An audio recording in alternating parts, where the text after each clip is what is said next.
नमस्कार दोस्तों, मैं अभिनव राय एक बार फिर से आप सबका स्वागत करता हूं अपने YouTube चैनल नॉलेज वर्ल्ड में। नॉलेज एकेडमी हो चुका है।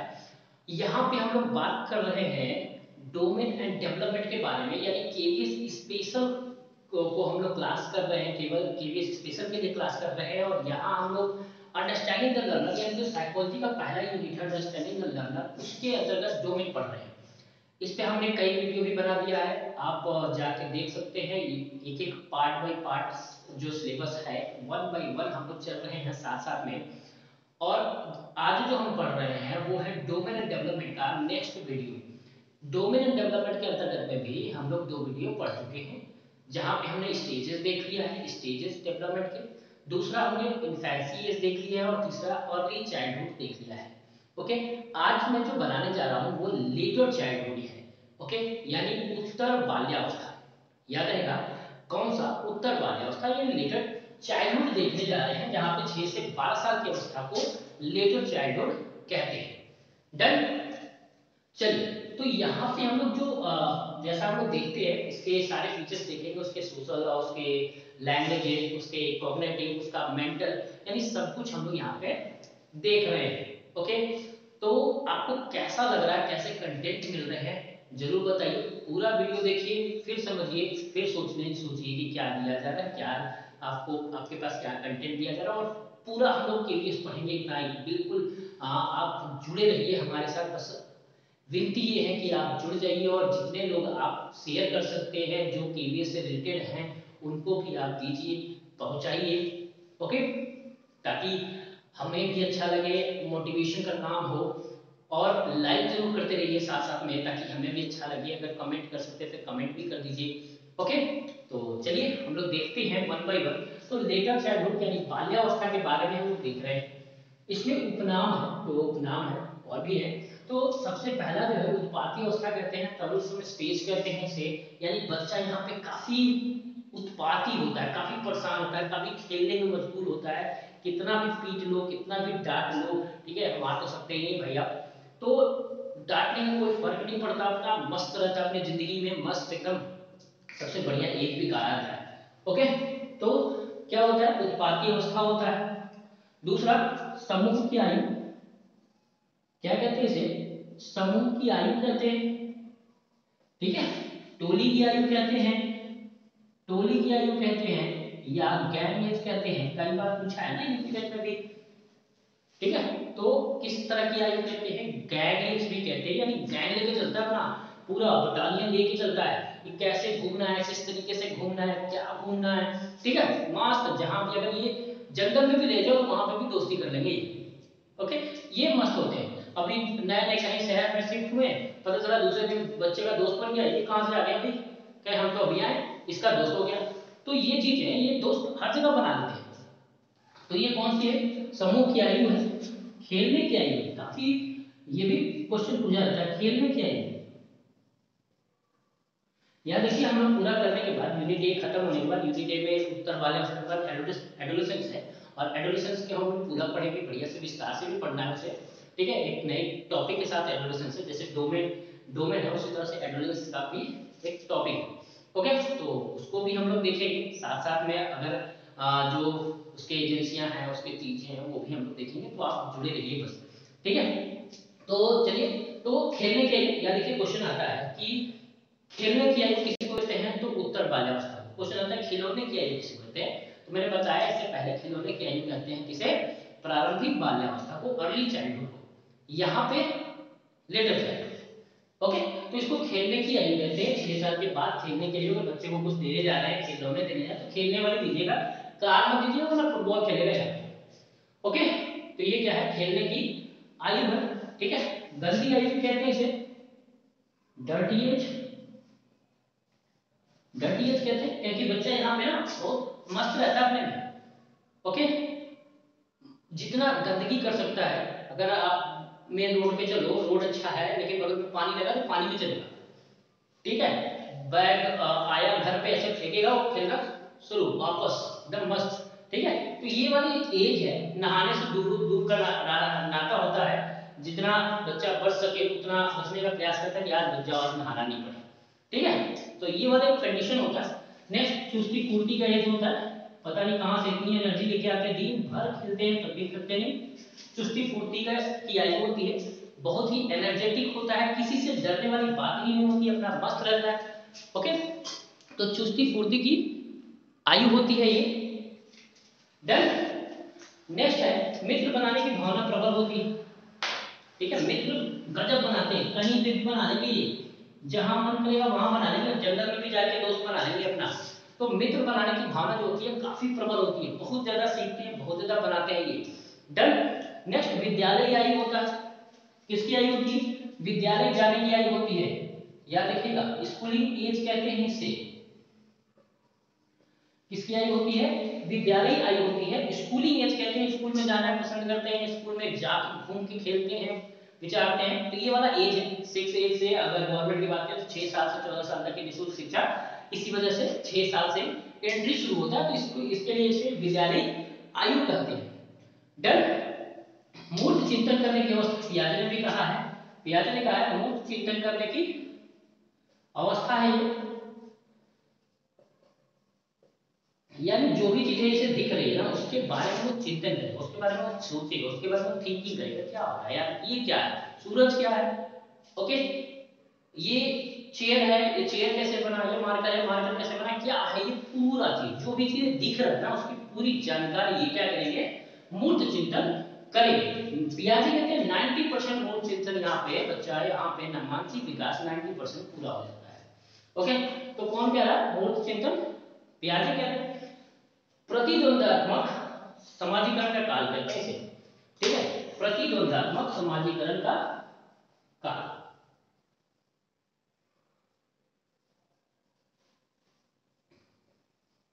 प्रतिद्वंदात्मक समाजीकरण का काल किसने कहा था? किलपैट्रिक ने।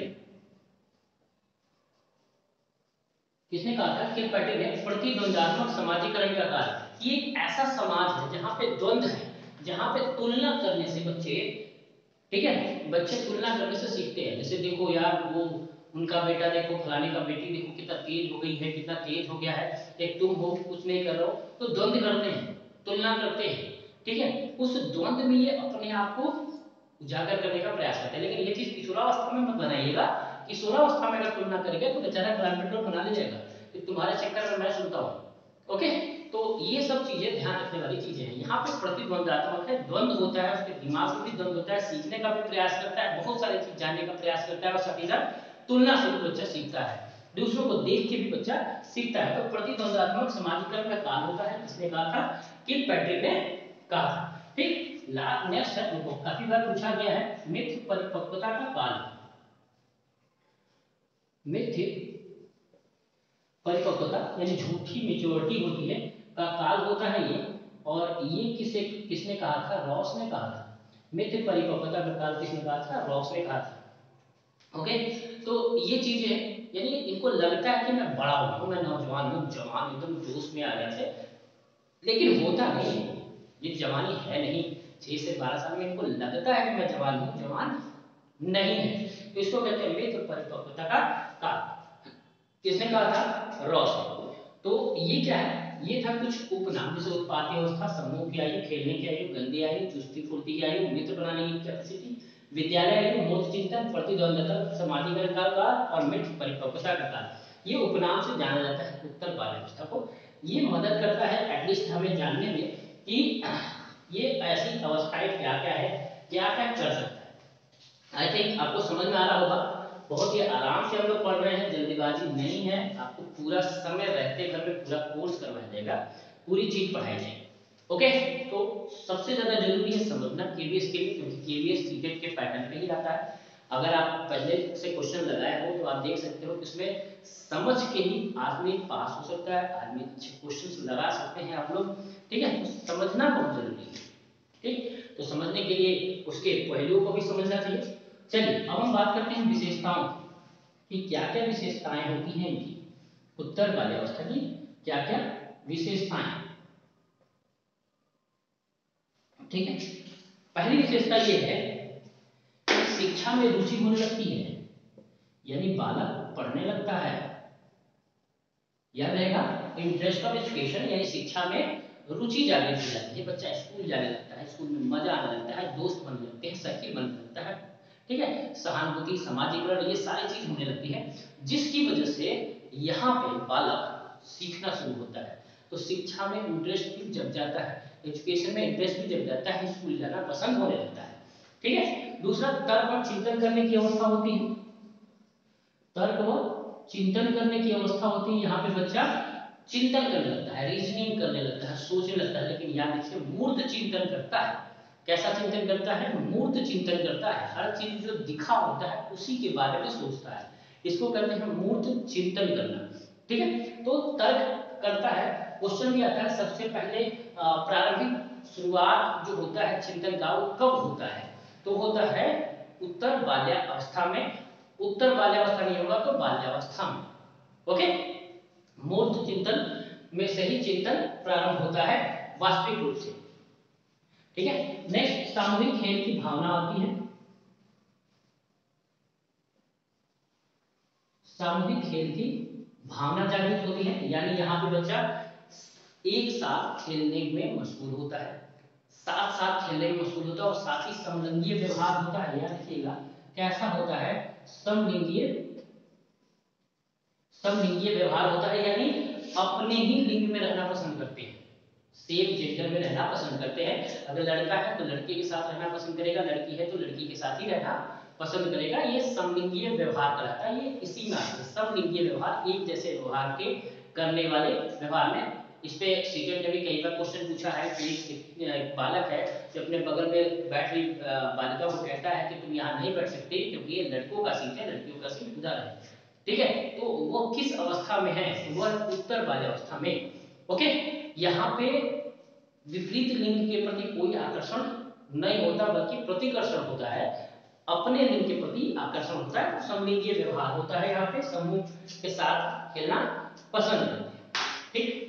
दूसरा, संग्रह और संचय की प्रवृत्ति होती है, संग्रह व संचय की प्रवृत्ति होती है। संग्रह व संचय का मतलब होता है कि ये अगर कुछ चीज दे दे तो इकट्ठा करेंगे, गुल्लक दे देते पैसा इकट्ठा करते हैं, कुछ चीज दे दे तो वो इकट्ठा करते हैं, ये एक अच्छी गुण है, बहुत अच्छा गुण है। लेकिन गार्जियन को ये भी ध्यान देना चाहिए कि इकट्ठा करने के चक्कर में खर्च करना ना भूल जाए, वरना ये निकालना किसी चीज को अगर निकाल नहीं पाएंगे तो धीरे धीरे धीरे धीरे कंजूस बन जाएंगे। कुछ बच्चों को मैंने देखा है जो अपने कुछ मन भी कर रहा है खाने का, अगर समोसा मन कर रहा है खाने का, ठीक है, तो निकालेंगे नहीं, रखे रहेंगे, नहीं खाएंगे, ठीक है, ये मन मार के रह जाएंगे लेकिन पैसा बचा लेंगे, ठीक है।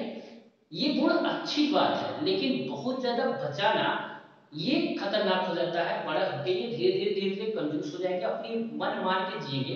भाई जिंदगी एक मिली है, मन मारने के लिए नहीं होती, ओके।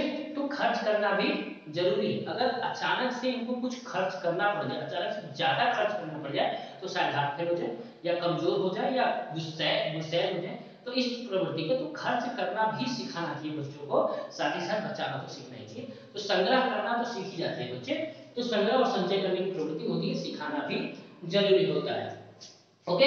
नेक्स्ट, रचनात्मकता, काफी रचनात्मक होते हैं, काफी कुछ बनाते हैं, आर्ट बनाते हैं, आर्ट एंड क्राफ्ट होता है, क्राफ्ट अच्छा होता है, पोएम लिखते हैं, कविताएं लिखते हैं, कहानियां लिखते हैं, तो बहुत सारी रचनाएं, रचनात्मक प्रवृत्ति होती है, क्रिएटिविटी होती है, ठीक है। आर्ट की क्रिएटिविटी जो होती है वो काफी ज्यादा होती है, लड़कियों में खासकर आर्ट की क्रिएटिविटी जो होती है ज्यादा होती है, लड़कों में लिखने की कैपेसिटी जो होती है, क्रिएटिविटी जो होती है वो ज्यादा होती है।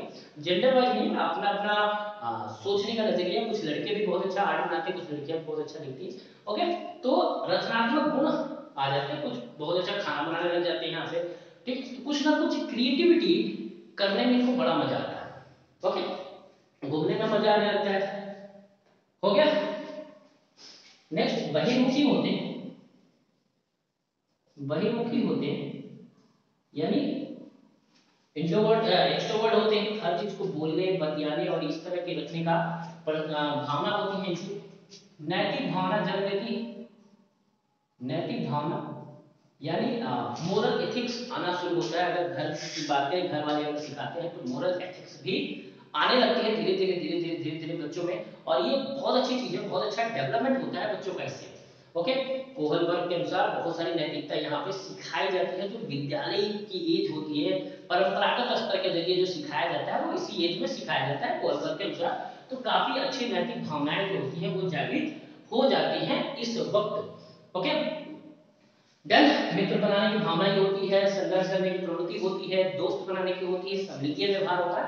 ये सब कुछ इनकी क्या है, विशेषताएं हैं।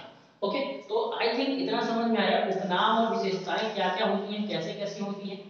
डन। अब हम देखते हैं कुछ, अब जो टॉपिक पे आ गया, फिजिकल डेवलपमेंट, शारीरिक विकास। फिजिकल डेवलपमेंट क्या क्या होता है भाई, शारीरिक विकास जो है, फिजिकल डेवलपमेंट क्या होता है।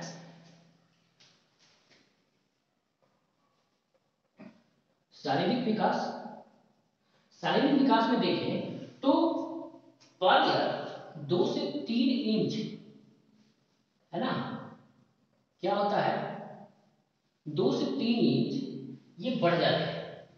ठीक, 2 से 3 इंच ये बढ़ जाते हैं, याद रहेगा।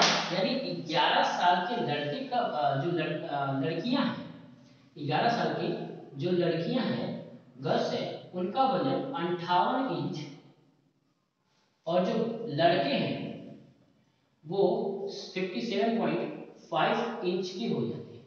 ठीक है, याद रहेगा उत्तर बाल्यावस्था पूरे तरीके से लड़कियों पे, यानी उत्तर बाल्यावस्था में लड़के थोड़े से बेचारे छोटे होते हैं, उनका मानसिक विकास भी कम होता है, उसका संज्ञानात्मक विकास भी लड़कियों की अपेक्षा कम होता है, उसका भाषा विकास भी लड़कियों की अपेक्षा कम होता है।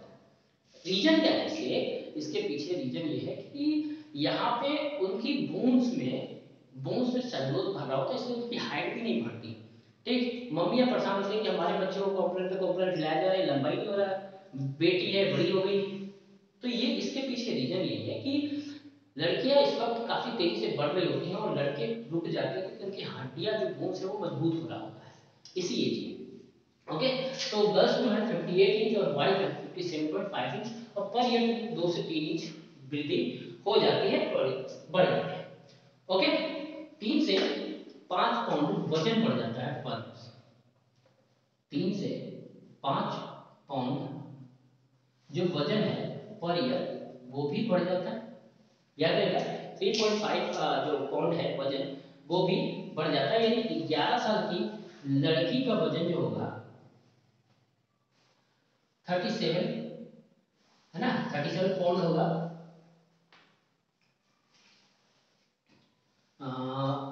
36.9 लिख दे पूरा पूरा, ठीक है, 36.9 केजी होगा। वहीं पे अगर बॉयज का देखें तो 35.5 केजी का होगा। ठीक है, गर्ल्स का 36.9 केजी और बॉयज 35.5 केजी वजन के साथ यहाँ पे होंगे। डन, तो ये वाली स्थिति होगी। यहाँ पे जो दांत है, जो टीथ है वो 28 हो जाएंगे, यानी जो परमानेंट टीथ है वो 28 आ जाएगा। 28 अस्थाई दांत यहाँ पे आ जाएंगे, 4 अस्थाई दांत जो बचा रहेगा वो किशोरावस्था में आएगा। बाकी जो 28 के 28 अस्थाई दांत हैं, परमानेंट टीथ है, वो यहाँ पे आ जाएगा टोटल। डन, तो ये कुछ क्या था, फिजिकल डेवलपमेंट था। साथ ही साथ उसके बोन्स मजबूत होंगे, उसकी जो हाइट होगी वो मजबूत होगी, मांसपेशियां बढ़ेगा। ठीक है, ये सब चीजें होंगी, मूल जो चिंतन है वो होगा, तो फिजिकल डेवलपमेंट होगा। पैर अपने पूरे साइज पे होंगे, बिल्कुल सही सलामत होंगे, सब कुछ अच्छे से डेवलप हो जाएगा। बाकी जो बैलेंसिंग है, पूरे बॉडी की जो बैलेंसिंग है वो आएगा किशोरावस्था में। ओके, बैलेंस नहीं आएगा, बढ़ जाओगे या तो बहुत लंबे हो जाओगे या छोटे रह जाओगे, ये वाला तुलना रहेगा, लेकिन बैलेंस नहीं होगा। बैलेंस नहीं आएगा किशोरावस्था में, याद रखिएगा। ठीक है, तो ये फिजिकल डेवलपमेंट है। नेक्स्ट, भाषा विकास। नोट डाउन भी करते चलिएगा साथ साथ में, ताकि आपको किसी प्रकार की परेशानी ना हो और कुछ चीज छूटे ना। अगर आपके पास कुछ चीजें हैं तो ये बहुत ही बेहतर है आपके समझने के लिए। भाषा विकास, लैंग्वेज डेवलपमेंट, लैंग्वेज डेवलपमेंट, तो भाषा विकास बहुत ही तीव्रता से होता है। याद रखिएगा, अगर बात करें तीव्रता तो सबसे तीव्रता के साथ होता है यहाँ पे, और इसीलिए क्योंकि यहाँ पे बच्चा विद्यालय जा रहा होता है और विद्यालय जाने की वजह से संज्ञान बहुत अच्छा होता है। और पियाजे कहते हैं कि जहाँ संज्ञान ज्यादा होता है वहां भाषा पे पकड़ भी अच्छी होती है। संज्ञान यानी विचार आपके भाषा को महत्वपूर्ण स्थान दे देता है। याद रखिए, पियाजे हालांकि भाषा को नगण्य मानते हैं, आप सब जानते हो। पियाजे भाषा को बहुत इंपॉर्टेंट नहीं देते, विचार को इंपॉर्टेंट देते हैं। और विचार अगर है तो भाषा भी अच्छा होगा, संज्ञान अगर है तो भाषा भी अच्छा होगा, ये मानते हैं। तो यहाँ पे संज्ञान बहुत तीव्रता के साथ होता है। विद्यालय जाता है, विद्यालय तरह तरह की बातें करता है, तरह तरह की चीजें सीखता है, नई नई चीजें सीखता है, ठीक है। तो ये चीजें सीख लेता है, यानी स्किनर के अनुसार जो है वो 3 से 5,000 भाषा सीख लेता है बच्चा। ओके, तो ये चीजें हैं, हो गया।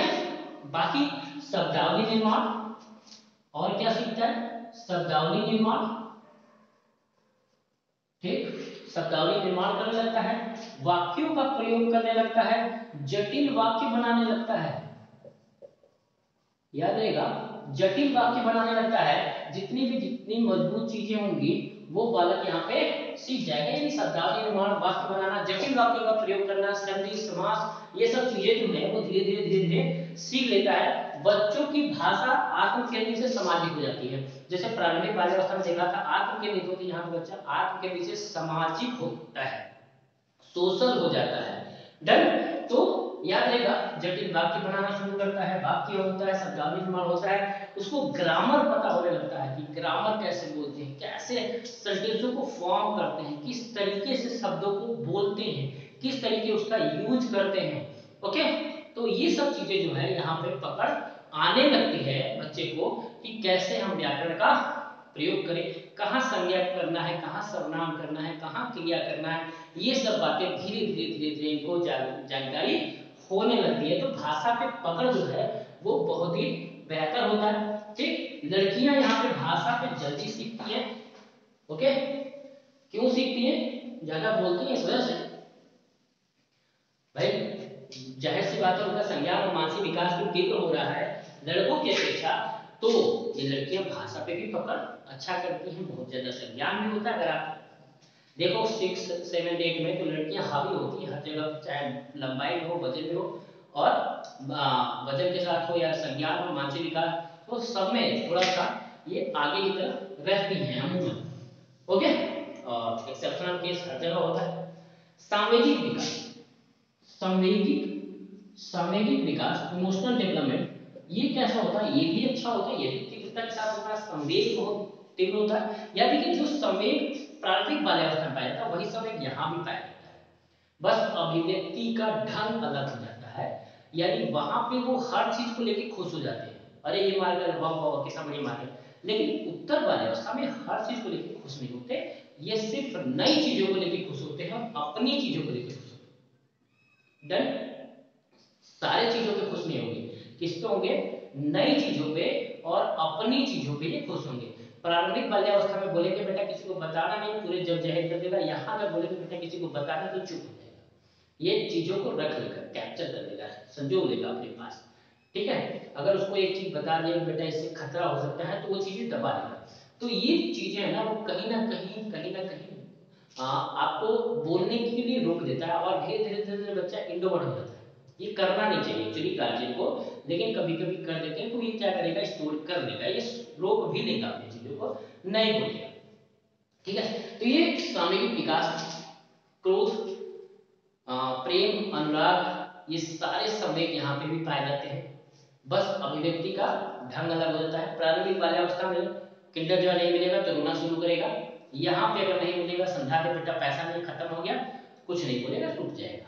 ओके, मन करेगा, अभिव्यक्त करेगा, लेकिन वो मन में अभिव्यक्त करेगा, मौन में लौटेगा नहीं। ओके, तो ये चीजें होती हैं। अब ये जो अवस्थाएं हैं जब समाप्त होने वाली होती हैं, जैसे जैसे समाप्त हो रही होती हैं वैसे वैसे यहाँ पे यौन ग्रंथियां जो हैं, सेक्स ऑर्गन्स जो हैं, वो बनना शुरू होती हैं, जिसकी वजह से यहाँ पे जो मूड स्विंग है, जो इमोशंस है, वो उन पलटने लगता है। ओके, वो धीरे धीरे आना शुरू होता है, और धीरे धीरे इमोशंस बढ़ना शुरू होता है। यानी तुरंत गुस्सा, तुरंत प्रेम, ये वाले जो कॉन्सेप्ट हैं, जो पुबर्टी एज में एंट्री करेंगे, इनका जो 12 एज है वो 11 से ही स्टार्ट हो जाता है, पुबर्टी एज। तो उस समय में ये काफी टेंशन में रहना शुरू करते हैं, काफी तनाव में रहना शुरू करते हैं, और इमोशन बहुत तेजी से ऊपर नीचे हो रहा होता है, क्योंकि इमोशनल जो सेक्स ऑर्गन्स है, जो ग्रंथियां हैं, यौन ग्रंथियां, वो प्रभावित करना शुरू करती है, वो हार्मोन्स आना शुरू होता है, उस तरीके के क्रियाकलाप आना शुरू होता है, तो टेंशन बढ़ जाता है, जिससे संवेग की स्थिति भी बढ़ना शुरू हो जाता है। ठीक, तो याद रहेगा, यानी शुरुआत में संवेग को सारे रहते हैं, बस ढंग अलग होता है, लेकिन जैसे जैसे ये एंड के कगार पे आता है तो सेक्स ऑर्गन्स आना शुरू होते हैं, और जिसकी वजह से मूड स्विंग होना शुरू होता है, काफी बदलते हुए भाव आने लगते हैं, जिससे संवेग भी धीरे धीरे बढ़ने लगता है, गुस्सा गुस्सा में चीजें और ज्यादा तेज बढ़ना शुरू हो जाता है। ठीक है, तो ये चीज है इमोशनल डेवलपमेंट। सामाजिक विकास के अंतर्गत क्या है? सामाजिक विकास, भाई गैंग एज है तो सामाजिक विकास तो जाहिर सी बात है बहुत बढ़िया होगा। सामाजिक विकास तो बहुत ही बेटर होगा, डेवलपमेंट है ये। और गैंग एज में रहते हैं, मित्र बनाने की भावना प्रबल होती है, तो और भी ज्यादा मित्र बनाएंगे, समूह बनाएंगे, दोस्तों के साथ रहना पसंद करेंगे। समलिंगीय व्यवहार है, इसलिए अपने ही लिंग में रहना ज्यादा पसंद करेंगे, दोस्त दोस्त के साथ, लड़के लड़के के साथ, लड़की लड़की के साथ। इस तरह के गुण यहाँ पे आएगा, सामाजिक विकास भर भर के होगा। ठीक है, याद रखना दोस्तों की संगति में रहें। ठीक, अब मार्शल कहते हैं कि जब बच्चा दोस्तों की संगति में रहता है तो कुछ अच्छाइयां और कुछ बुराइयां भी सीखता है। ठीक है, कुछ अच्छाइयां और कुछ बुराइयां भी सीखता है। तो कुछ अच्छाइयां क्या है? कुछ सकारात्मक व्यवहार सीखता है और कुछ नकारात्मक व्यवहार सीखता है। भाई कुछ अच्छा और बुरा तो सीखेगा, तो क्या अच्छा और क्या क्या बुरा सीखता है? तो सकारात्मक व्यवहार में सीखता है सहयोगिता, यानी सहयोग की भावना, है ना, सहयोग सीखता है। प्रतिद्वंदिता सीखता है, ये भी एक अच्छी चीज है, याद रखिएगा। प्रतिद्वंदिता यानी प्रतिद्वंद होता है, दूसरों को देख के सीखने का प्रयास करता है, अच्छा करने का प्रयास करता है, लेकिन यही किशोरावस्था में प्रतिद्वंदिता नेगेटिव हो जाती है, वहां पे लड़ाई करने लगता है। ओके, तुम कैसे बच्चा हमारे साथ नहीं रहोगे तो हम आगे नहीं होंगे, ठीक है, तो ये वाला प्रतिद्वंद हो जाता है, मेरी नहीं तो किसी के नहीं, तो ये वाला गुण आने लगता है, तो वहां पे निगेटिव हो जाता है, यहाँ तुलना देके सही करने का प्रयास करता है। ठीक, तो यहाँ पे ये क्या है? सकारात्मक है, प्रतिद्वंदिता, उदारता, सहानुभूति, उदारता,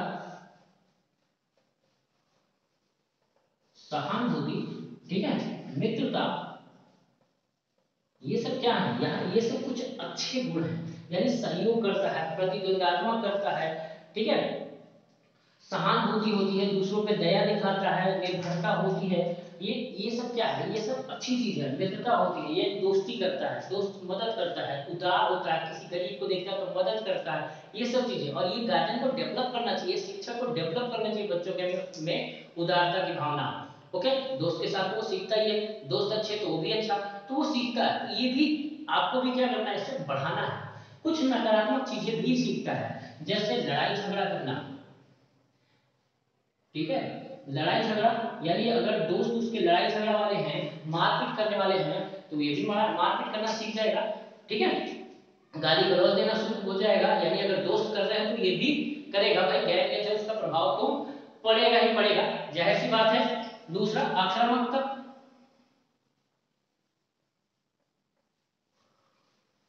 ठीक है, आक्रामक हो जाते हैं, ठीक है, यानी बात बात पे गुस्सा करते हैं, बात बात पे चिल्लाते हैं।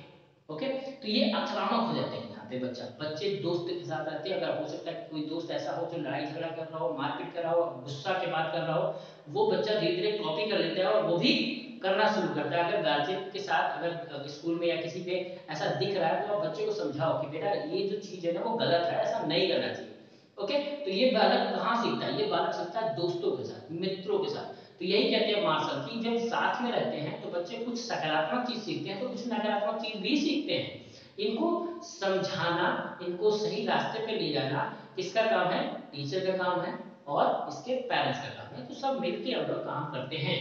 तो लड़ाई झगड़ा सीख लेता है, आक्रामकता सीख लेता है, बुलिंग सीख लेता है, ठीक है, बुलिंग मतलब चिढ़ाना सीख लेता है। चिढ़ाते बहुत है बच्चे, मजा लेते हैं हर चीज का, कभी कभी टीचरों का भी मजा ले लेते हैं यहाँ पे। तो इन्हें भी यही समझाना, ये एज है, ऐसा नहीं है कि वो जानबूझ के कर रहे हैं, वो एज ही है। तो यहाँ पे टीचर को ध्यान देना चाहिए कि आप उसे समझाओ कि बेटा इस तरह की इस कदर की चीजें नहीं करनी चाहिए, ऐसा नहीं पटक के कूटना शुरू कर दो, मारना नहीं, इसे समझाना है कि बेटा ये जो चीजें कर रहे हो ना ये सही नहीं है, ऐसा बिल्कुल नहीं करना चाहिए। ओके, तो ये है चिढ़ाना है, बुलिंग है, ठीक है, टीचिंग है, ये सब काम करते हैं, अपने कलीग्स के साथ काफी काम करते हैं। जो बच्चे कमजोर होते हैं, जो बच्चे ऐसे दिखते हैं, उनका ये और ज्यादा मजा लेते हैं। अब ये जो चीज है ना, इससे क्या होता है कि जो बच्चे चिढ़ना शुरू करते हैं, भयभीत करते हैं, डराते हैं, जो बच्चे डरते हैं वो धीरे धीरे धीरे धीरे समाज से अलग होने लगते हैं और वो क्या हो जाएंगे, इंट्रोवर्ट हो जाएंगे, अंतर्मुखी हो जाएंगे, जिससे बच्चा काफी परेशान और खतरनाक भी हो सकता है। तो ये जो चीजें हैं ये नहीं करना चाहिए। ये अगर बच्चे में चेंजेस आ रहे हैं, यहाँ पे बच्चे बहुत जल्दी चेंज हो जाते हैं। जब बच्चे में बहुत जल्दी चेंजेस हो तो बच्चे को के दोस्तों को जरा देखो, जरा मिलो कि ऐसा क्या हो रहा है, बच्चे अचानक क्यों चेंज हो रहे हैं। अचानक कभी भी अगर कुछ हो रहा है तो इसके पीछे कोई ना कोई रीजन जरूर है, या तो बच्चा खुद, ठीक है, या बच्चा एडजस्ट नहीं हो पा रहा सही से जगह पे, या कोई ऐसा दोस्त है जो इसे चिढ़ा रहा है, जो इसे भयभीत कर रहा है, जिससे वो परेशान है। ओके, हो सकता है कुछ भी चीजें। तो ये सब चीजें जो है वो नकारात्मक चीजें जो बच्चे किससे साथ संगति में, अपने दोस्तों की संगति में बच्चा सीख जाता है। तो कुछ सकारात्मक सीखता है, अच्छे दोस्त मिले हैं तो अच्छी चीजें सीख जाएगा, अगर खराब दोस्त मिल जाए तो भी तो दिक्कतें खराब हो सकती है। ये कुछ क्या है, सामाजिक विकास। डन। अब हम देखते हैं क्या इनका मानसिक विकास, ठीक है, इनका मानसिक विकास कैसा होता है। मानसिक विकास, मानसिक विकास, अगर मानसिक विकास की बात करें तो शुरुआत में शुरुआत में 5 साल की स्थिति में पियाजे कहते हैं कि 5 साल की स्थिति में होता है, ठीक है। और कुछ लोगों का मानना है कि कहां पे 11 साल की स्थिति में भी मानसिक विकास हो जाता है, जिसमें हमारे कौन है, न्यूमैन है, जो कहते हैं 11 साल में मानसिक विकास पूर्ण हो जाता है। बाकी जो किशोरावस्था उसमें बहुत दूर है, वहां पे तो मानसिक विकास भर भर के। अब इसके साथ साथ मानसिक विकास के साथ साथ यहाँ पे सूझबूझ आ जाता है, यानी हर चीज ये जानने लगता है, हर चीज पहचानने लगता है, हर चीज देखना शुरू करता है, सूझबूझ आ जाता है, क्या सोचना है ये आ जाता है, तार्किक चिंतन करते हैं, याद रखिएगा, तार्किक चिंतन करते हैं, रीजनिंग करते हैं, ठीक है। और रीजनिंग कैसे, अगमनात्मक चिंतन, ठीक है, क्या होता है यहाँ पे ये करते हैं अगमनात्मक चिंतन, ठीक, यानी डिडक्टिव थिंकिंग, इंडक्टिव थिंकिंग, ठीक है, अगमनात्मक चिंतन करते हैं। अब इससे इसका मतलब क्या होता है, दो तरीके का, निगमनात्मक और आगमनात्मक। निगमनात्मक चिंतन करते हैं किशोरावस्था में, आगमनात्मक चिंतन करते हैं ये अभी उत्तर वाले अवस्था। अब होता क्या है, यहाँ पे बच्चा काम कर जाता है, उसके बाद सोचता है अब तो कांड हो गया, अब बचे कैसे, इसको कहते हैं अगमनात्मक चिंतन। निगमनात्मक चिंतन का मतलब होता है पहले सोच ले कि अगर ये हम काम करने जा रहे हैं इसके क्या क्या रिजल्ट आ सकते हैं। जो बढ़िया से खा पी जाएंगे तो शायद मम्मी ना देखे तो कुछ डांट पाट नहीं पड़ेगा, ठीक है, और अगर पड़ गया तो दिक्कत है ना। यहाँ पे क्या करेंगे, चोरी करेंगे, बिस्किट बिस्किट पकड़ेंगे, खा रहे होंगे तब तक पकड़े जाएंगे या कुछ फूट जाएगा, अब सोचेंगे अब तो फूट गया, अब करेगा, तो बचने के लिए वो बहुत सारे काम करेगा, वो होगा अगुणात्मक चिंतन। लेकिन निगमनात्मक चिंतन में पहले ही देख लेंगे कि अगर ऐसा कर रहे हैं तो बचेंगे कैसे, ठीक है। तो ये जो थिंकिंग है ये यहाँ पे करते हैं। दूसरी चीज मूर्त चिंतन करते हैं, पूरी चीजें मूर्त रूप में यहाँ पे ये सीखते हैं। इसी वजह से पियाजे ने इसे मूर्त परिचालन की अवस्था कहा है। क्या कहा है, मूर्त परिचालन की अवस्था,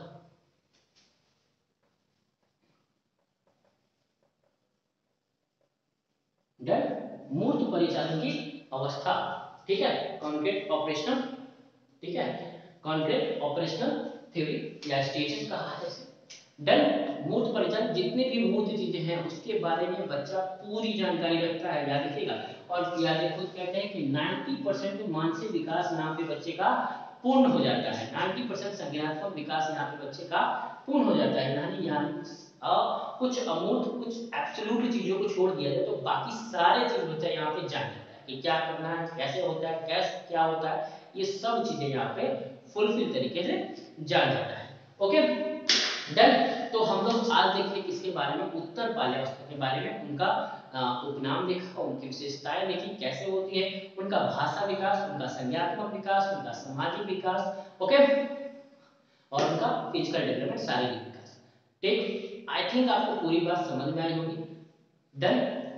लाइक जरूर करिए, सब्सक्राइब कर लीजिए और जहां तक हो सके वहां तक पहुंचाने का प्रयास करिए। ठीक, आज के लिए इतना ही। धन्यवाद। अगर कोई कंफ्यूजन हो तो आप जरूर पूछा करिए, आप ही के लिए है, बेहतरी के लिए। ओके, चलिए, डन।